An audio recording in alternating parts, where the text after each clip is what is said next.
the Platform Sutra of the Sixth Patriarch. Number 9. Proclamations. On the 15th day of the first month of the first year of the Shenlong, or Divine Dragon period, 705, Empress Wu, Zetian, and Emperor Chengzong issued a proclamation that said, "We have invited the two masters, Shen Xu and Lao An, to the palace to receive our offerings, with the suggestion that the occasion of 10,000 possibilities always reaches its ultimate in the single vehicle." The two masters demurred, saying, "In the south there is Chan Master Huineng, who has intimately received the robe and Dharma from Great Master Heng Jian. He transmits the mind seal of the Buddha, and you should invite and inquire of the Dharma of him. We are now sending palace attendant Sai Qin to hurry to Cao Qi with our invitation. We wish the master, in his compassionate consideration, to ascend quickly to the capital." The master memorialized to the throne, excusing himself on account of illness and saying, "I wish to live out my life in the forests." Qi Qin said, "The virtuous Chan monks of the capital all say, if you wish to understand the way, you must sit in meditation and cultivate samadhi. It has never happened that anyone attained emancipation without relying on meditation. I wonder, what is the Dharma that you teach?" The master said, "One is enlightened to the way through the mind. How could it depend on sitting? A sutra says, quote, to say that the Tathagata sits or lies down is to practice a false path. Why? Because he is without coming and without going." Close quote. To be without birth and without extinction is the pure meditation of the Tathagata. For the Dharmas to be quiescent is the Tathagata's pure sitting. Ultimately, there is no realization, so how could it possibly depend on sitting? Xin Qin said, "When your disciple returns to the capital, my imperial masters will certainly ask me about you. Please, in your compassion, indicate for me the essentials of the mind, so I may transmit them to the two palaces and the students of the way in the capital. It would be like a single lamp lighting 100 or 1,000 lamps. The darkness would become entirely bright, brilliant, without limit." The master said, "The way is without bright and dark. Bright and dark are complementary ideas, so even the, quote, brilliant without limit, close quote, has a limit. This is because it depends on the positing of names, that is, categories. The Vimalakirti Sutra says, quote, the Dharma is without comparison because it is without mutuality, close quote." Xin Zhen said, "Bright is a metaphor for wisdom, and dark is a metaphor for the afflictions.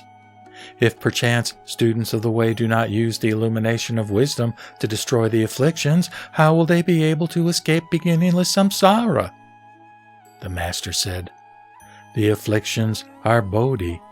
They are non-dual and not separate. If one tries to use the illumination of wisdom to destroy the afflictions, this is the interpretation of the two, or Hinayana vehicles, held by those fit for the sheep and deer carts. Those of superior wisdom and Mahayana capabilities are completely different." Xian Jian said, "What is the Mahayana interpretation?" The master said, "Ordinary people see brightness and ignorance as different, but the wise comprehend that they are non-dual in their nature. The non-dual nature is the true nature, and the true nature is present in the ordinary and stupid common people without decrease, and in the sages and wise ones without increase. One abides in the afflictions without disruption. One resides in meditation without serenity.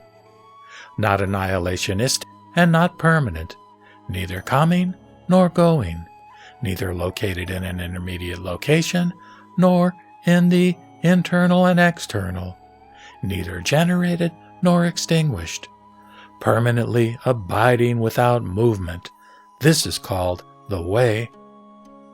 Xian said, "How does your teaching of neither generation nor extinction differ from the heretical paths?" The master said, "When those of the heretical paths preach neither generation nor extinction, they have extinction put a halt to generation, and generation reveal extinction. Their extinction seems like non-extinction, and their generation is explained by non-generation. Our explanation of neither generation nor extinction is that fundamentally there is no generation, and now there is no extinction. Therefore, it is different from the heretical paths. If you want to understand the essentials of the mind, you should simply not think about all the different types of good and evil. You will then naturally attain entry into the pure essence of the mind, which is peaceful and always serene, with wondrous functions as numerous as the sands of the Ganges River." When Xian heard this teaching, he experienced a sudden, expansive, great enlightenment. After doing obeisance, he returned to the palace and submitted a memorial relating the master's words. On the 3rd day of the 9th month of that year, a proclamation was issued extolling the master, quote, "On account of age and illness, the master Huineng has declined our invitation, which was made so that we might cultivate the way. The master may be considered a field of blessings for the nation, just like Vimalakirti, who used his illness to teach the Mahayana in Vaisali. He transmits the mind of the Buddhas and discusses the non-dual Dharma. Xian has transmitted the master's instructions, which are the perceptual understanding of a Tathagata. We have accumulated an overabundance of auspicious good, and have planted good roots in the past. Thus have we encountered the master's appearance in the world, and the teaching of the superior vehicle of sudden enlightenment. Our gratitude to the master's good favor toward us is never-ending." Close quote. Along with this were donations of a vestment of valuable Korean material and a bowl made of crystal. An edict declared that the governor of Shaochao should renovate the monastery, and the master's former residence was allowed to become Kyoen-su, or Monastery of the Nation's Gratitude.